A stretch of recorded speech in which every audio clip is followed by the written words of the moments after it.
hepáticos. Adelante, Yasmin, por favor. Está bien, doctor. Bueno, vamos a presentar, voy a presentar el tema de síndrome hepatorrenal.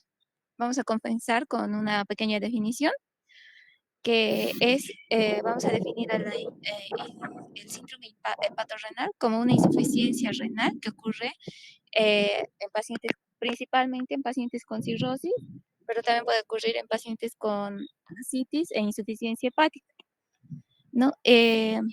Vamos a ver que este síndrome se debe a alteraciones de la función cardiovascular eh, y a la activación del sistema nervioso simpático y al sistema renina-angiotensina-aldosterona.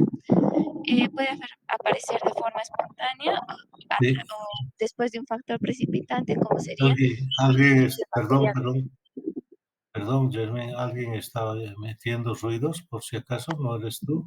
¿O es algún de los jóvenes que está? Hay bastante ruido que está interfiriendo y no se te escucha por eso bien. Creo que soy yo, doctor. Es que estoy ¿Cómo? en la... Creo que soy yo. Ay, ay, ay. Bueno, Perdón. corrijamos entonces. Ya, está bien. Bueno, el síndrome patorrenal puede aparecer de forma espontánea o después de un factor precipitante, como es una infección bacteriana, por ejemplo, ¿no?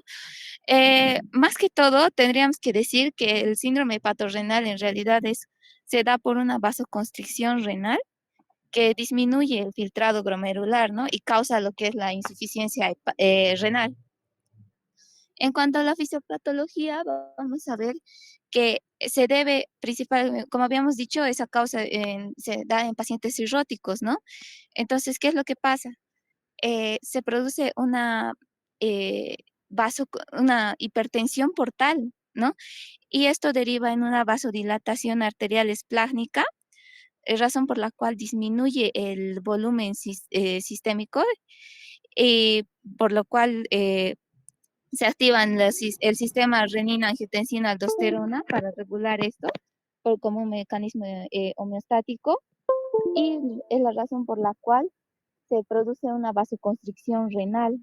Entonces, como se produce esta vasoconstricción, disminuye el filtrado glomerular y es así como se produce el síndrome patorrenal como tal.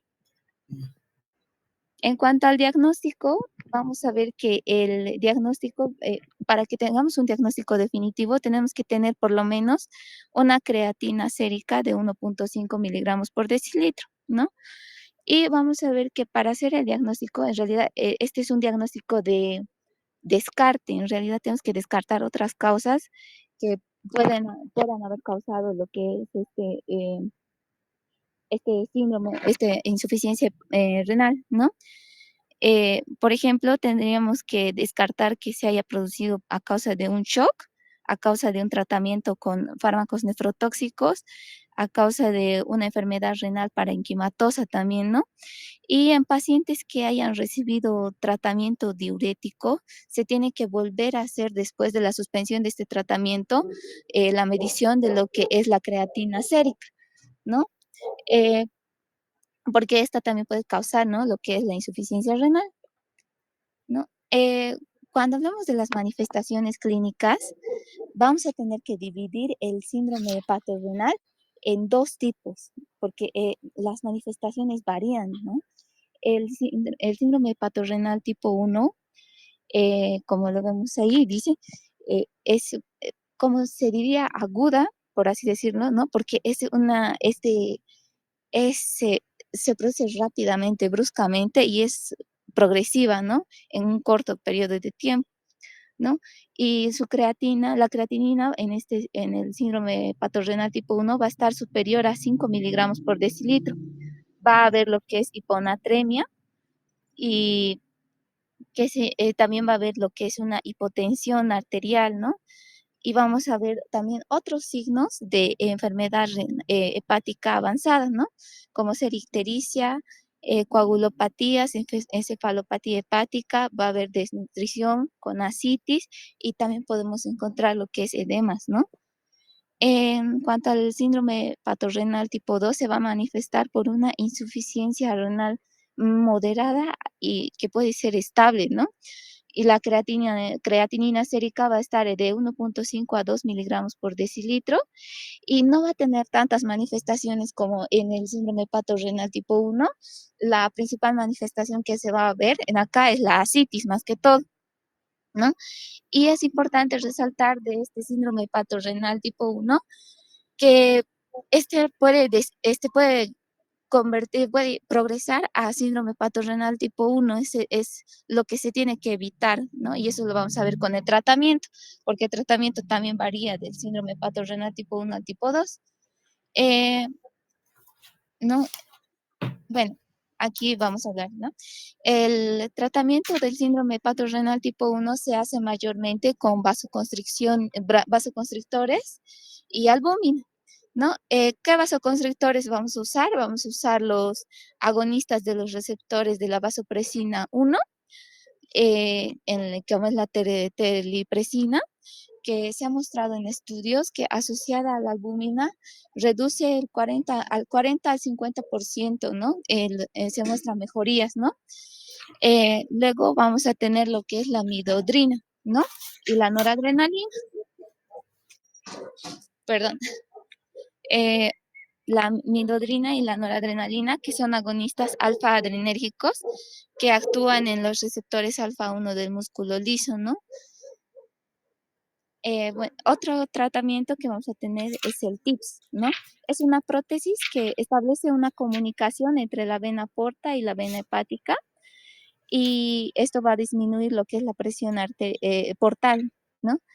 Esta, no hay muchos estudios, no hay tanto de donde podamos decir que realmente es la indicada, ¿no? Sin embargo, lo que sí podemos decir sobre sobre TIPS es que está contraindicada en enfermedad hepática muy avanzada, ¿no? Eh, Luego, otra terapia que tendríamos es la terapia de sustitución renal, que no se considera, sin embargo, excepto en casos de pacientes que no respondan al tratamiento con vasoconstrictores y albúmina, ¿no? Luego tenemos el trasplante hepático. Este sí es el tratamiento de primera elección, ¿no? Y tenemos que resaltar que los pacientes con síndrome hepatorrenal tipo 1 son prioridad en la lista de espera de trasplante, ¿no? Se recomienda antes de hacer el trasplante, se recomienda que haya un tratamiento previo con vasoconstrictores y albúmina, ¿no? Hablando ya del tratamiento del síndrome hepatorrenal tipo 2, vamos a ver que el tratamiento con vasoconstrictores y albúminas es, sugieren que en estudios, ¿no? Se sugiere que hay una eficacia, ¿no? De este tratamiento para mejorar la función renal y sin embargo también hay recidiva con este tratamiento, ¿no? Y el TIPS, que lo habíamos mencionado anteriormente, puede mejorar la función renal y puede evitar la progresión, que es lo que principalmente tenemos que evitar en este caso. Y eso sería todo, doctor. Sí, en primer lugar, bueno, gracias por has hecho un resumen, un poquito apretado, pero bueno, lo que podemos decir es lo siguiente, a ver si puedes volver a las primeras láminas, por favor, para poder eh, un poquito ampliar tal vez estos criterios. Bien, el síndrome hepatorrenal, sí, eh, podríamos entender un poquito invirtiendo de que es frecuente de ser encontrado, digamos así, o de que se instale este síndrome en pacientes con un grado de cirrosis hepática bastante avanzada, ¿sí? Donde pues se puede presentar eh, a veces en forma súbita, inclusive este cuadro, en algunos pacientes, por ejemplo, inclusive con una encefalopatía hepática muy notoria en la clínica, puede presentarse después de una ingesta elevada de alcohol, o sea, una encefalopatía postalcohólica inclusive que puede encontrarse en este tipo de pacientes. Pero lo que nosotros tenemos que entender de este síndrome es este problema del compromiso de la función renal en este tipo de pacientes. Y se debería básicamente esta disfunción renal como lo ha mencionado su compañera, a una en su importante vasoconstricción renal, ¿sí? Y que se debe debido a una disfunción a nivel de la circulación sistémica, ¿no? Y que generalmente aparece este cuadro o este síndrome en estados muy avanzados de la cirrosis hepática. Y lógicamente el pronóstico lamentablemente es muy malo en aquellos pacientes que llegan a desarrollar. Lo que tenemos que entender acá también es de que como como una causa de una injuria renal aguda presrenal, porque inicialmente no existe daño a nivel renal. Si se dan cuenta ustedes, prácticamente es una disfunción circulatoria, más que todo, a nivel sistémico. Por lo tanto, si se corrige esta situación de la disfunción o de esta vasodilatación esplástica que se produce, la función renal se va a recuperar. Por lo tanto, podemos decir que más que todo, en la mayoría de los casos, es una situación, digamos, de una falla de tipo funcional, más que de alguna lesión a nivel renal, ¿sí? Y donde, pues, estos pacientes que cursan con estos grados avanzados de cirrosis, caracterizados por esa insuficiencia hepática, la citis y demás, va a llevar a que se produzca esta disfunción renal, digamos así, por activación de varios sistemas que ya los conocemos y que participan todos ellos en el control, tanto local como sistémico, de la presión arterial, por ejemplo, o de la distribución de líquidos y electrolitos, como es la activación del sistema nervioso simpático, el sistema renina-angiotensina-aldosterona, ¿sí? La hormona antidiurética, ¿no? Que van a ocasionar, al ser estimulados, van a aparentemente aumentar la vasoconstricción que se produce a nivel renal. Por lo tanto, va a haber una mayor disminución del filtrado glomerular, ¿sí? Y lógicamente, aparte de estos factores humorales, neurohumorales, si quieren, hemodinámicos por esta disminución del volumen y demás, también en la actualidad se acepta que hubiese una causa de tipo infeccioso por esa frecuencia tan alta de esa traslocación bacteriana que se produce del intestino a la cavidad peritoneal. O sea, hablan de la peritonitis espontánea bacteriana, ¿no es cierto? Sí, donde lógicamente no estamos hablando de estas situaciones de estado de choque, por ejemplo, ¿no? Y en lo que hace a la fisiopatología, sí, la característica, volvemos a repetir, es una vasoconstricción de la circulación renal, ¿sí? Secundaria, lógicamente, a esta disfunción circulatoria sistémica, ¿sí? Por lo tanto, si es así, la normalización de la función renal se la va a obtener después, por ejemplo, si el paciente es sometido a un trasplante hepático o inclusive como en el manejo de este síndrome con este tratamiento farmacológico en base a estos vasoconstrictores que los ha mencionado ya su compañera y albúmina. ¿Sí? ¿Sí? Por lo tanto, pues esta vasodilatación de la circulación esplácnica que se da sobre todo en estos casos va a ser la que va a condicionar estas respuestas vasoconstrictoras en el resto, ¿no?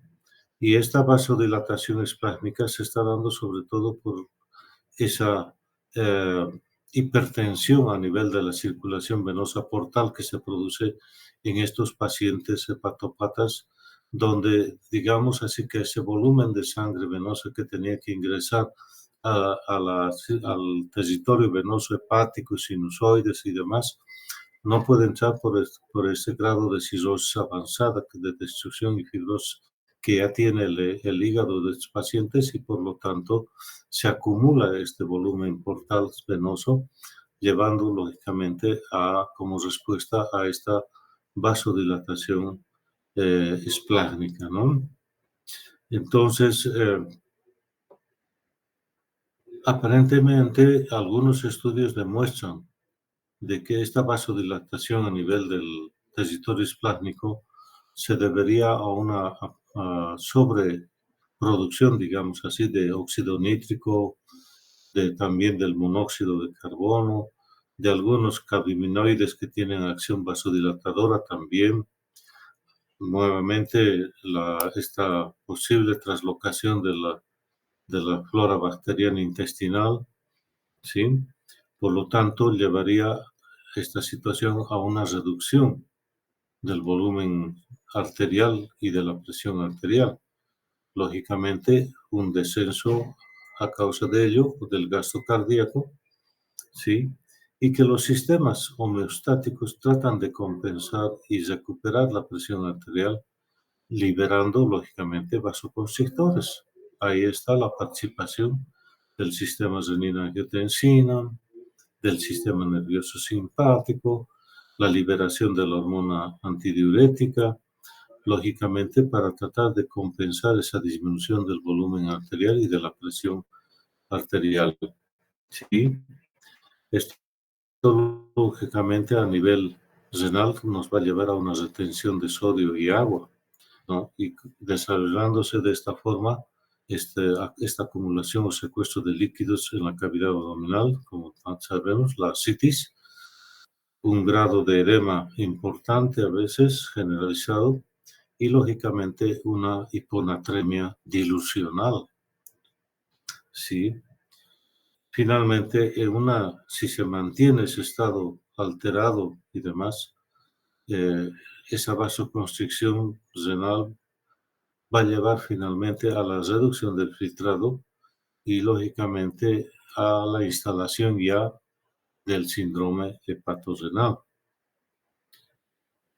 En cuanto al diagnóstico, si se fijan ustedes, hay varias guías que tenemos en las cuales tenemos que apoyarnos. Por ejemplo, la creatinina plasmática, ¿sí?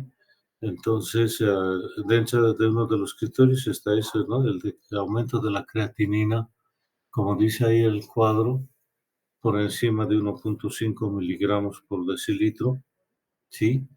Esto prácticamente correspondería a una tasa de filtrado menor a 30 ml por minuto por 1.73 metros cuadrados, ¿sí? Y como lo dijo su compañera, el diagnóstico es de exclusión. No existen pruebas específicas para el diagnóstico del síndrome hepatorenal. En esa tentativa tenemos que ir descartando pérdidas, ¿sí? De líquidos de volumen y de electrolitos, sobre todo por la vía digestiva o por la vía renal. Por ejemplo, vómitos, diarrea, y en la parte renal el uso de dosis excesivas de diuréticos que van a llevar a esta injuria renal aguda prerenal, ¿sí? Y lógicamente la hipovolemia a veces que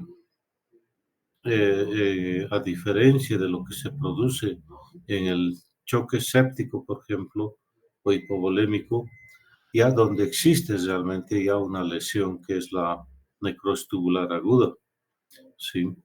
También en esta situación tenemos que descartar que no haya ese estado de choque séptico, que no se haya usado nefrotóxicos recientemente por el paciente, sobre todo como conocemos los AINES, los aminoglucósidos, o que haya una situación que también puede presentarse, una glomerulonefritis, que se asocia, como saben ustedes, a hepatitis B, a la hepatitis B o a la hepatitis C. Entonces son situaciones que nosotros debemos descartar para poder hacer realmente el diagnóstico de un síndrome hepatorenal. Y la clínica básicamente va a estar dada ¿por qué? Por la severidad y la progresión de la insuficiencia renal, llevando a estos dos tipos de síndrome hepatorenal, ¿no? Que también están manifestados en el resumen que ha presentado su compañera, donde vemos que el síndrome hepatorenal de tipo 1, lógicamente, sí, conlleva un muy mal pronóstico del paciente que cursa con este tipo de síndrome hepatorenal. Va a evolucionar rápidamente a una insuficiencia renal muy manifiesta, ¿sí? Donde pues va a haber prácticamente esa hipervolemia y una hiponatremia dilucional debido a la dificultad de excretar esa agua libre que se está acumulando. Lógicamente, la disfunción sistémica circulatoria va a ser muy severa, ¿sí? Donde la presión arterial media puede estar rondando los 70 milímetros de mercurio nada más, donde las resistencias vasculares periféricas y demás son bajas y donde pues en una tentativa de compensar esto puede producirse una vasoconstricción refleja que en vez de ayudar pues confunde más el manejo o el diagnóstico de este síndrome hepatorenal, ¿sí? En este tipo 1 sobre todo la clínica del paciente en cuanto hace al compromiso hepático es mucho más manifiesta, ¿no? Como lo indicó su compañera acá, con la presencia de la ictericia, la coagulopatía, la encefalopatía hepática, grados importantes de desnutrición, ascitis, edemas periféricos, donde pues el pronóstico para esta variedad de síndrome hepatorenal es, la verdad, de mal pronóstico. En cambio, el síndrome hepatorenal de tipo 2, ¿sí? Se va a caracterizar por una disfunción renal de grado moderado, ¿sí? Donde el paciente prácticamente, pese a esa disfunción renal, se va a mantener estable, donde la creatinina no va a tener disparadas muy importantes, ¿sí? Llegando de acuerdo al protocolo, hasta unos 2 miligramos por decilitro, ¿sí? Y lógicamente en esas condiciones las manifestaciones clínicas también van a ser mucho menores, ¿sí? Donde lo que más se va a observar es esa ascitis refractaria que van a desarrollar estos pacientes por esa retención de sodio y esa disminución del filtrado glomerular, ¿sí? Pese a que inclusive tratando de compensar esto, están nada más hasta cierto punto empeorando esa vasoconstricción renal, la liberación de estos vasoactivos como son la adrenalina o la noradrenalina, junto con la aldosterona, ¿no es cierto? Por lo tanto, estos pacientes con síndrome hepatorenal de tipo 2 también tienen ese riesgo de desarrollar en forma espontánea a veces o secundarias por ejemplo, a un foco infeccioso, sí pueden desarrollar un tipo de síndrome hepatorenal tipo 1, ¿Mm? O sea, esta delimitación prácticamente hasta cierto punto es un poco artificial de mantener, digamos así, porque el manejo de ambos grupos no es tan simple que digamos. Se habla también de factores precipitantes, ¿sí? Que de forma larvada, si quieren, o en forma espontánea, pueden precipitar esta situación al empeorar esa disminución del volumen circulante efectivo, ¿sí? Como por ejemplo en el caso de una de estas peritonitis espontáneas que desarrollan a veces estos pacientes, ¿sí?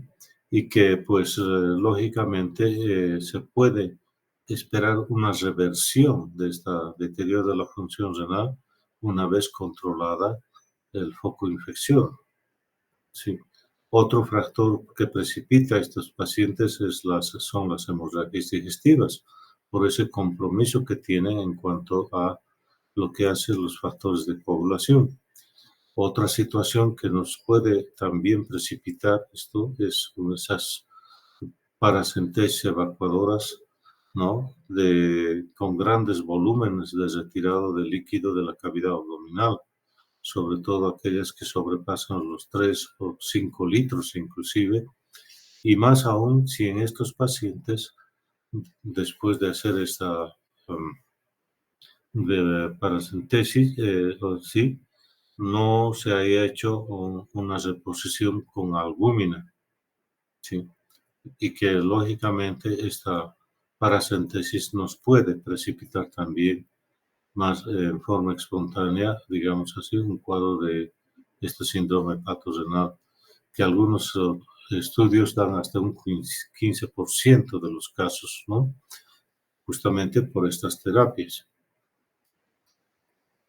Luego de esto, pues entramos un poco a ver, después de explicar un poco las causas fisiopatológicas, tendríamos que enfocarnos un poco en el manejo, en el tratamiento de estos síndromes.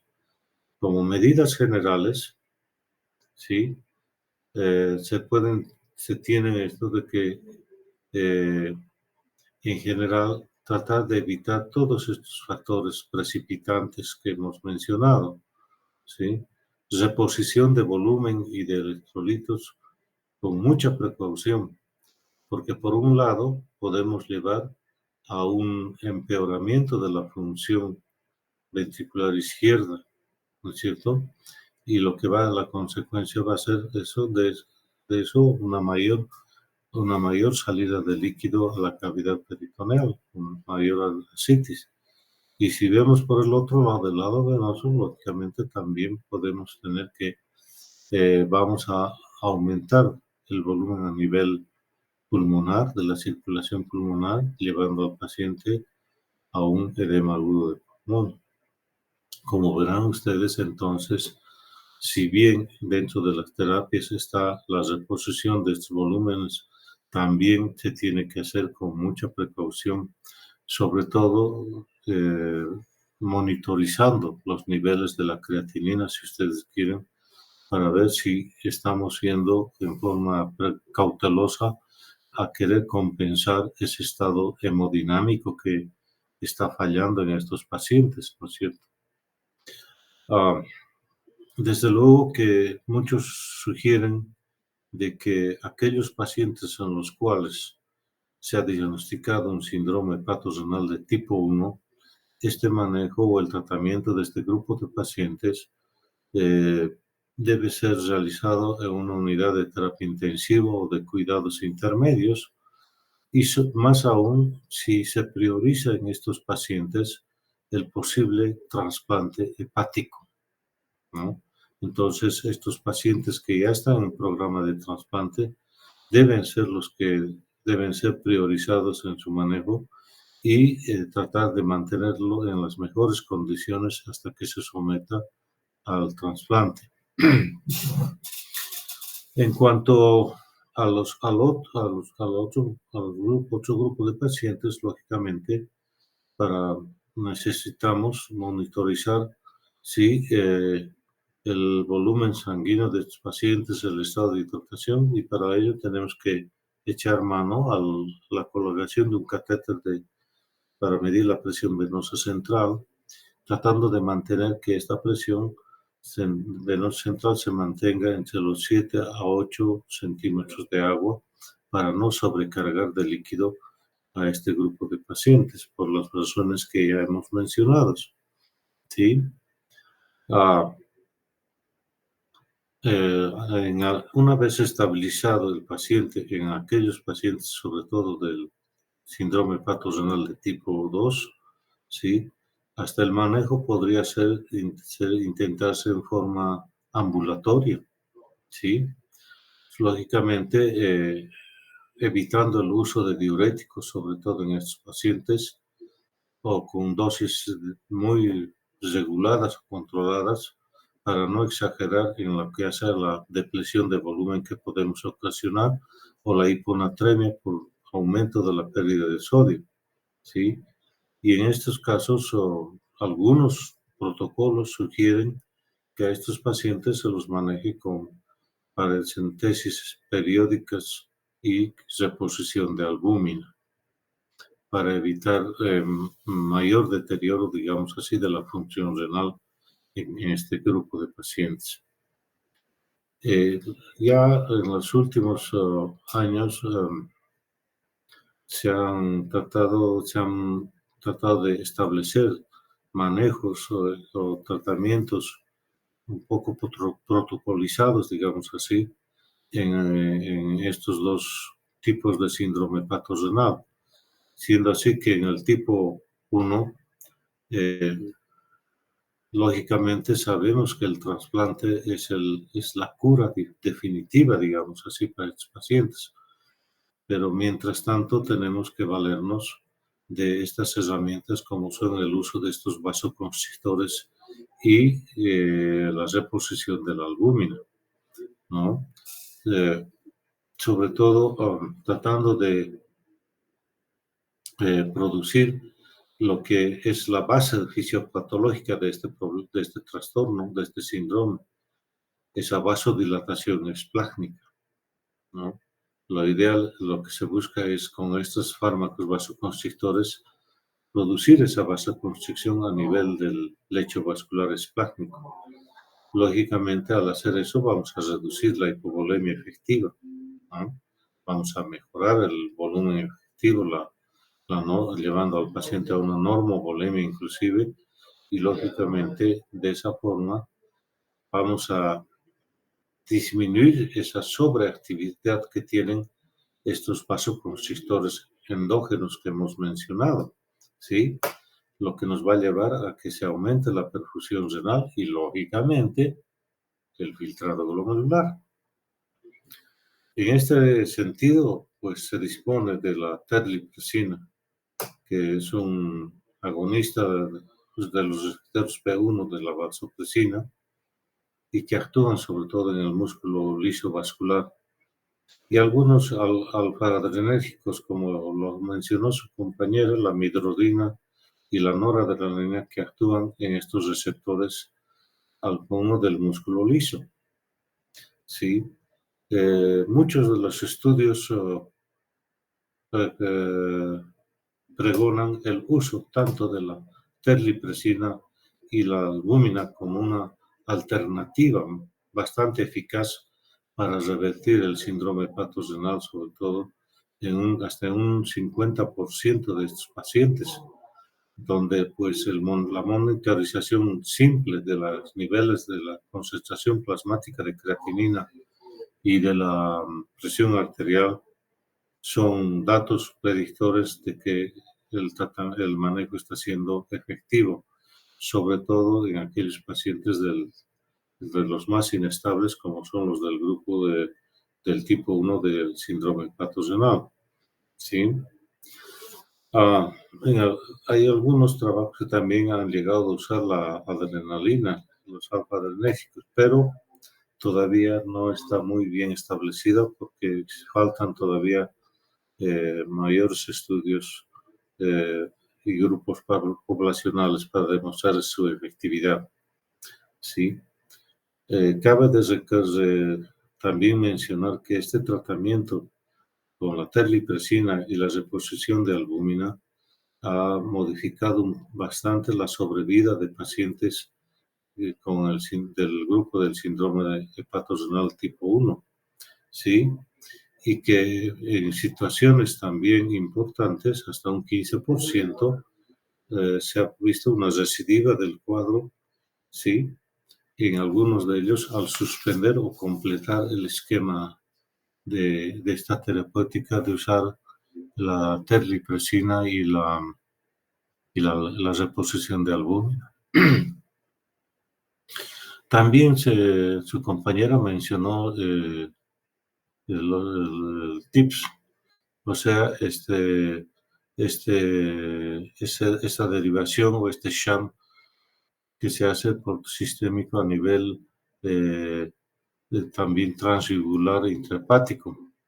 Sobre todo, como dijo su compañera, es una prótesis que va a establecer una comunicación directa entre la vena porta y una vena hepática,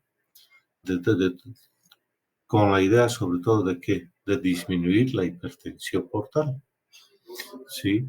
Esta es una alternativa que se ha visto empleada en el síndrome hepatorenal de tipo 1, aunque todavía los resultados o la información que se tiene no es muy grande. Pero esta terapia, lógicamente, va a estar prácticamente contraindicada, digamos así, en aquellos pacientes que ya tienen una insuficiencia hepática muy avanzada y donde la clínica de las manifestaciones de la insuficiencia hepática son muy manifiestas. Lógicamente se podría empeorar rápidamente esta situación de este grupo de pacientes. Otros grupos indica también la terapia de sustitución renal, ¿sí?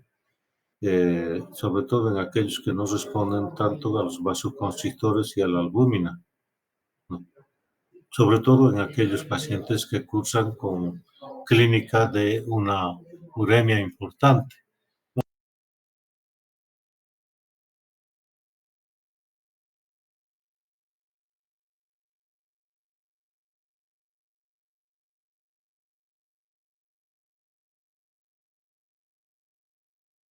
Perdón por la interrupción. Entonces, como decíamos, la terapia sustitutiva de la función renal eh, sobre todo va a estar indicada en aquellos pacientes con manifestaciones importantes de la uremia, ¿no? Una acidosis metabólica, una hipercalemia importante, una sobrecarga de líquidos importante, ¿sí? Y hay algunas alternativas dentro de estas terapias de sustitución, como el MARS, es un sistema de recirculación molecular absorbente, o el otro sistema, el Prometheus, que es por una reabsorción, digamos, o separación, si quieren, del plasma en este tipo de pacientes para atrapar bastante volumen en algunas situaciones. Ambos procedimientos todavía bastante limitados, digamos, en su aplicación, digamos, así en forma más generalizada. Y finalmente, lógicamente, tenemos el trasplante hepático, que sabemos que es el tratamiento de elección, sobre todo para los del grupo del tipo 1, ¿sí? Y que lógicamente se ha observado reversiones del deterioro de la función renal después del trasplante, inclusive en este grupo de pacientes. Hay algunas revisiones que hablan del trasplante hepático y renal, ¿sí? El cual solamente podría estar indicado en aquellos pacientes que ya con un grado muy importante o avanzado de insuficiencia renal.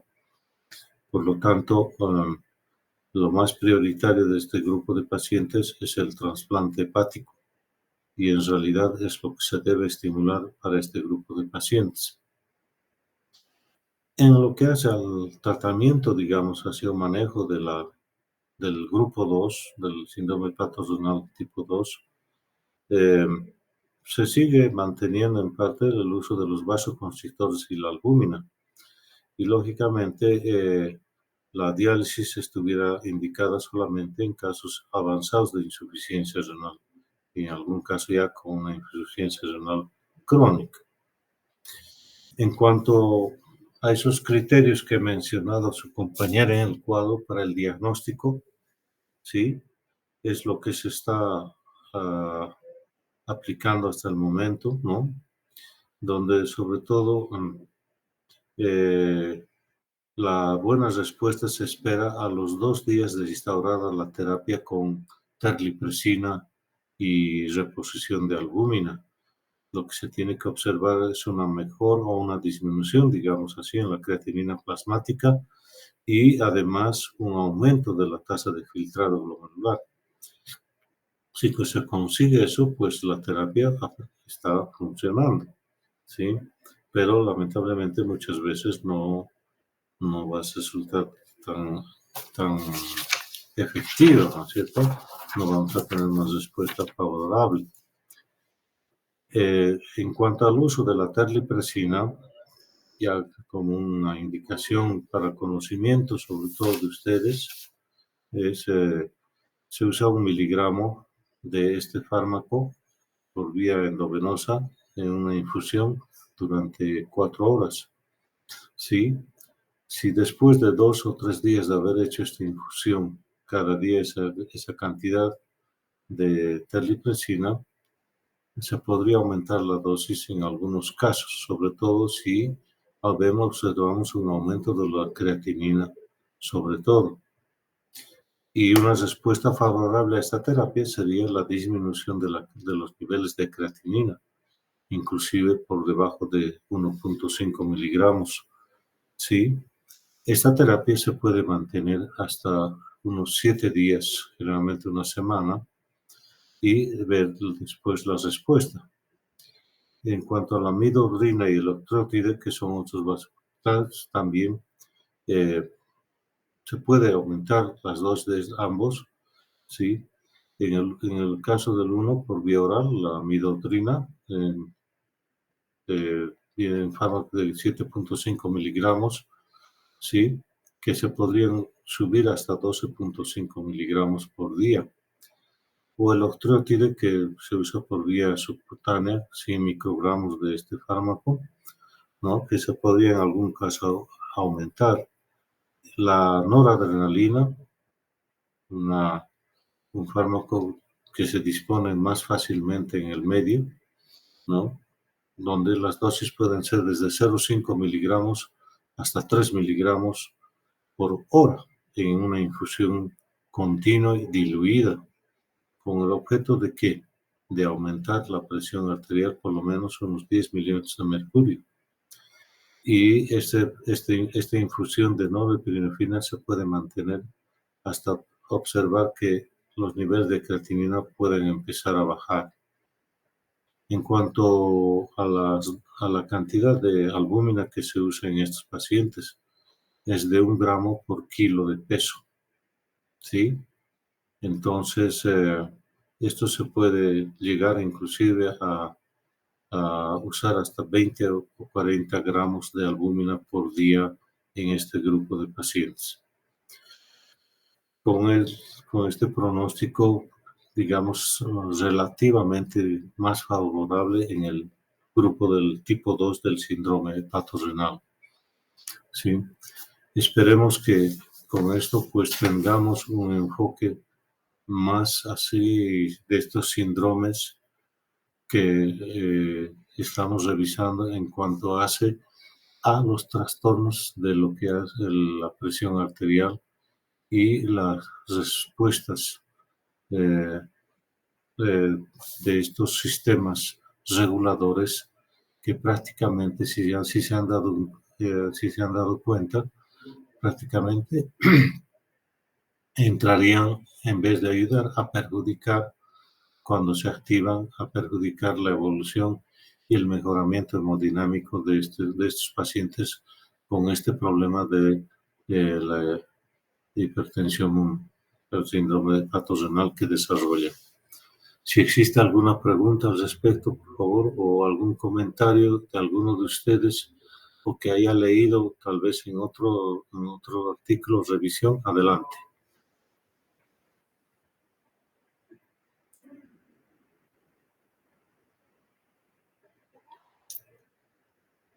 ¿Sí? ¿Hay alguna pregunta? Yasmín, por favor, si tienes algún comentario más que tal vez no lo hayas mencionado.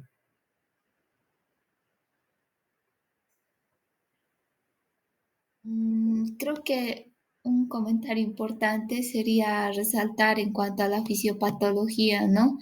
El tema de la ascitis, porque también es un signo, ¿no? Para el diagnóstico importante, ¿no? Que también en la fisiopatología es importante resaltar que se produce por la retención de sodio y agua, ¿no? Por la activación del sistema renina-angiotensina-aldosterona. Creo que sería, doctor. Sí,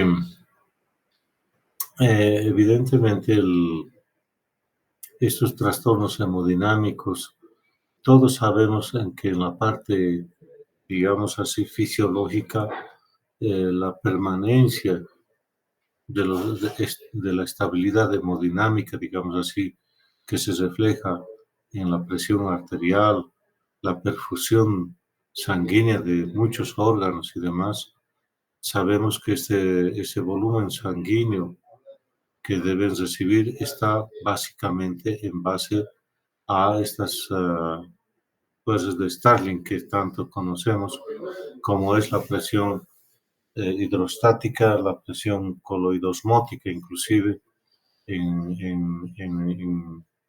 a nivel de la circulación.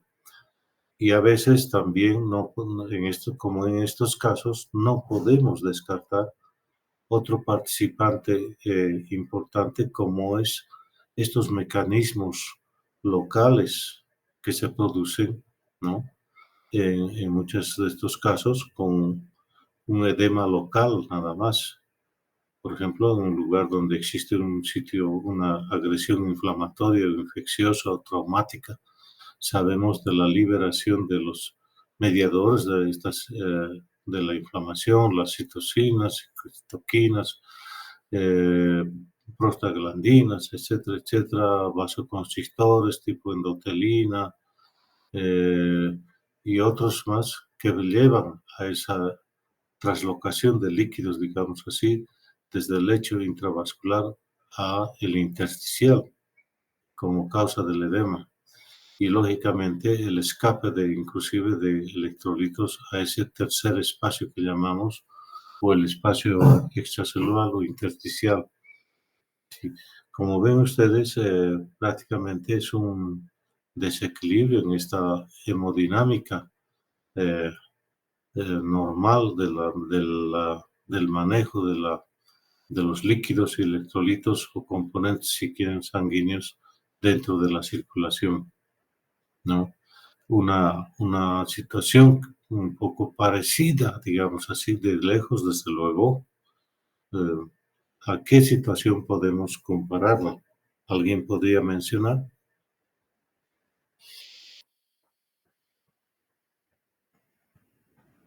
Porque eso entra, digamos, como un diagnóstico diferencial, ¿no? Han visto ustedes de que no existen pruebas específicas para diagnosticar el síndrome patorrenal, porque esos datos de la creatinina y demás se presentan en muchas situaciones. ¿Hay algún comentario que quieran hacer al respecto?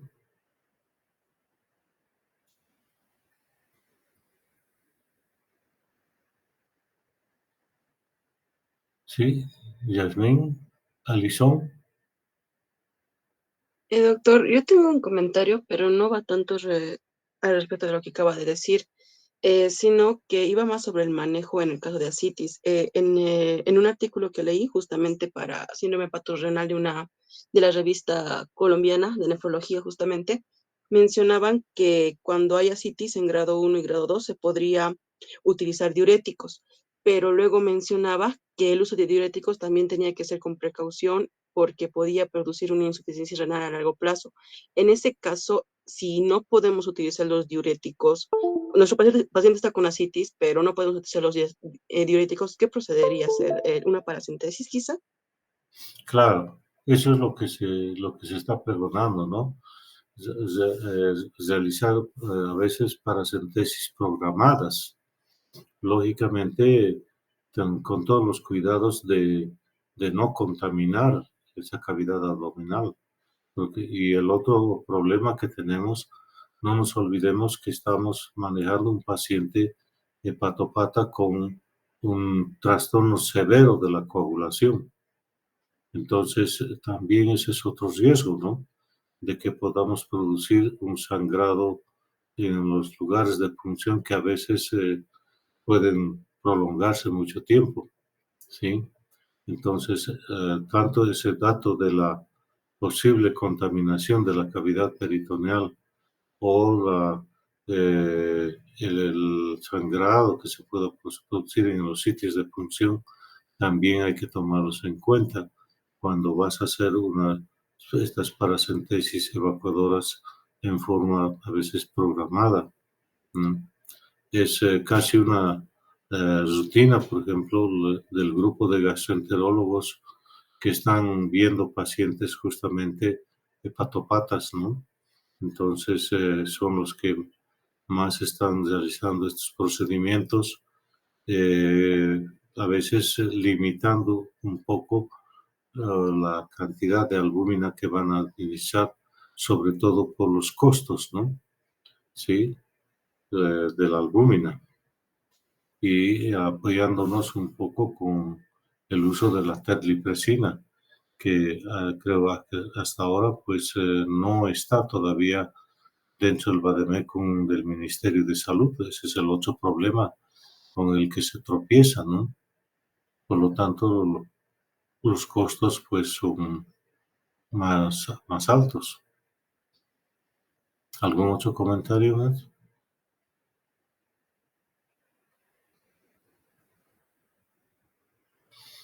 Bien, si no existe ninguna opinión más al respecto, pues daríamos por